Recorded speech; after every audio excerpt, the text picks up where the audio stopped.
G'day everyone and welcome to Dave's RC Garage.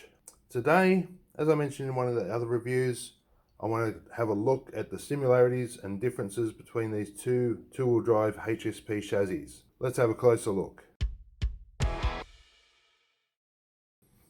So right off the bat, they're both rear-wheel drive, two-wheel drive chassis. As you'd expect, share pretty much the same gearbox. But normally when you're looking at a short course compared to a buggy, the short course is going to be basically based off a stadium truck with the wider suspension, and then of course you got the extra long chassis to make it the right length, body, wheels and bumpers of course, and you have a short course. So yeah, with getting these two cars, I sort of noticed something that surprised me. So to really show it, I have to get the body off and get a bit closer. Okay, I don't know how well this will be easy to show. That said, the gearbox, that is the rear motor setup, sorry. Smaller buggy chassis, and then just suspension without any bumpers, or sticking out, protruding bumpers. The truck hasn't got that rear guard, but you've got the huge bumper. It's the same gearbox inside, and you've got the longer chassis, and of course the front bumper. But what surprised me was when I looked at arms to see how they changed that. Was that if you can see here, hopefully it'll show up on the camera, there is a measurement. So 58.5, I believe that says right there. That's so you know what one goes where, because all the links for the front, the rear are all those type of plastic solid links.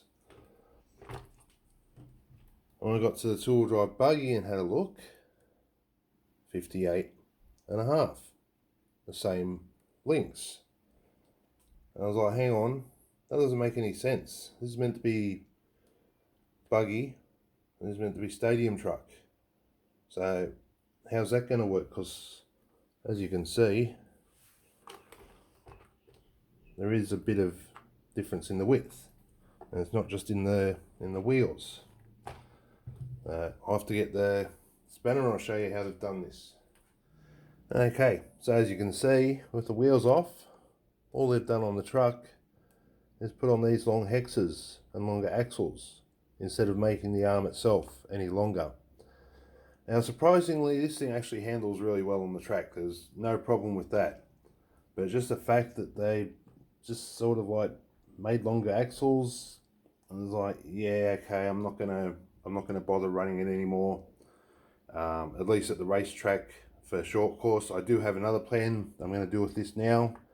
I've realized what they've done, so I'll get that in a later video.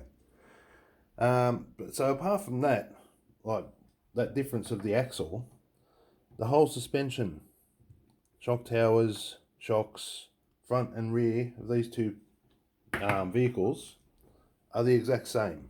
So at least if you're interested in getting these two cars, or either one, parts are going to be interchangeable, because most of it's the same thing, all suspension. It's just just the bumpers and body mounts and the wheels and tires and body that's different.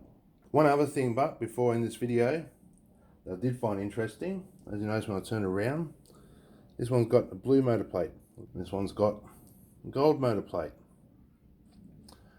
Now when I was playing around with this one, I decided that I wanted to check the motor mesh and that, and backed off the two screws, took off the cover, backed off the two screws for the motor, and was trying to move it, and it just didn't want to move. Eventually I took them all the way out and realised they've done it to me a trick on this one. There's basically two sets of holes to where the motor screws in, and that's all you can adjust. It doesn't actually slide back and forth. This one with the gold plate has got a normal motor mount. You can slide the motor back and forward and adjust your gear ratio. So it's very easy that if you want to run the buggy and you want to adjust your motor, just look for the motor plate for the Storm instead of the Mongoose, and it has those two elongated holes so you can adjust the motor. That's the part number there. As I said, on the two-wheel drive buggy, it's just 2 holes, another 2 holes, and you just match them whichever opinion you want to do. But there's no adjustability. So that'll do it for this video. As I just wanted to get this one quickly out of the way, just to show you what I found on these trucks that surprised me, and so now you know if you're interested. Thanks for watching, and I'll catch you in the next video where we've got some new cars coming very soon. Stay tuned for that.